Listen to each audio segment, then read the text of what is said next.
Besoj që situata aktuale e Kosovës në nivel ndërkombëtar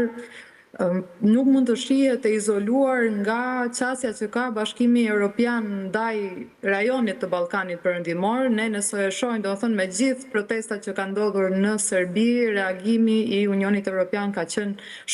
shumë i butë, jo sepse ata nuk e dinë dhe nuk e ndjekin shumë nga afër, por sepse Bashkimi Evropian ka zgjedhur këtë mënyrë diplomatike për t'u qasur rajonit dhe pasojat pastaj i ha një vend tjetër, ta themi kështu, dhe do të thënë qasja që Kurti ka pasur për mendimin tim ka qenë me rëndësi që në një moment historik të ketë do të thënë rezistencë ndaj kësaj qasje, pastaj në vazhdim ndoshta do të jetë me vlerë që të bëhet do të thënë edhe kritika, po edhe qasja konstruktive. Të kemi do të thënë rezistencë nga ai, po të kemi edhe hapa pastaj konstruktiv. Unë besoj që tani po flitet shumë aktivisht për heqjen e masave ndaj Kosovës, do të kemi edhe ndryshim edhe nga ana e Kurtit. Pastaj po të heci Kosova përpara, besoj do të jetë mirë për gjithë shqiptarët.